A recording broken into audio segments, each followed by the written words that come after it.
বলি এখন বিএনপির সবচেয়ে বড় অসুবিধা কি? এনসিপি কে স্বীকৃতি দেওয়া। এনসিপি কেন বলছি? তখন তারা ছাত্র ছিল, আন্দোলন কেমন করছে, তাদেরকে স্বীকৃতি দেওয়া হয় যে জুলাই নেতৃত্ব তারা দিছে, তাহলে বিএনপির লোকসান হয়। এটা খুব স্বাভাবিক। বাট আপনি বিকল্প নাই।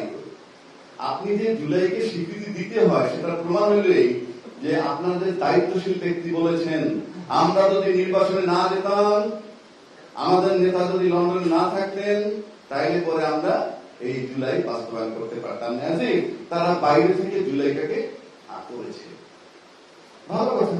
তার মানে কি? জুলাইতে করেছে এটা বললে ক্রেডিট হয়, কৃতিত্ব হয়, এইটা তারা বুঝছেন। আর বুঝছেন বলে এটা কিনতে চান। কিন্তু সোশ্যাল মিডিয়া কিন্তু চালু, ডিজিটাল ওয়ার্ল্ড চালু, দেশবাসী জানে কে করেছে। ওই সময় যারা বিএনপি ঢাকার দায়িত্বশীল অংশ ছিলেন, তারা এখানে বসে বসে বলেছেন যে এই আন্দোলনের সাথে আমরা নাই।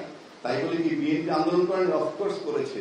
বিএনপি থেকে যারা আন্দোলনে গেছে তারা স্বতঃস্ফূর্তভাবে গেছে, দলীয় নেতৃত্বে নয়। কাজেই কারণ এগুলো মানুষকে টাচ করেছে। এখন যদি এনসিপিকে কৃতিত্ব দেওয়া হয় জুলাই, তাহলে বিএনপির লোকসান হয়। কিন্তু যেভাবে আবার কৃতিত্ব না দিয়ে নিজেরা নিতে চাচ্ছে, তাদের লোকসান হবে ডাবল। কারণ সারা দেশ সবকিছু জানে। এটা গেল একদিক। কাজেই যদি ক্রেডিট না দেয় এনসিপি কে, তাইলেও এনসিপি পক্ষে যায়। যদি ক্রেডিট দেয় তাইলে এনসিপি পক্ষে যায়। এইবার আসলে পিটানো, মাঠে পিটায়। মাঠে যদি এনসিপি কে পিটায় তাহলে লাভ হয় কি? লোকসান হয় কার? আপনি লক্ষ্য করে দেখবেন 17 বছর যাবৎ কিন্তু বিএনপি কে মাঠে পিটিয়েছে আওয়ামী লীগ। পিটানের মানে হচ্ছে যে বিএনপির অস্তিত্ব আছে, সে টিকে আছে, তার বিজ্ঞাপন আওয়ামী লীগ দিয়েছে। আজকে যদি এনসিপি মাঠে একা হইতে থাকে, দেশবাসী জানবে যে মাঠে এনসিপি আছে। সুতরাং যদি এনসিপি কে পিটায়, সেটা হবে এনসিপি লাভ। আর যদি এনসিপি কে না পিটায়, তাহলে কি হবে? আরামসে সমাবেশ করবে, জনমত তৈরি হবে। কেন তার পক্ষে জনমত তৈরি হবে? কারণ আপনি প্রতিশ্রুতি দিয়েছিলেন গণভোটের আলোকে জুলাই বাস্তবায়ন করবেন, সেটা গোটা দেশবাসী দেখেছে।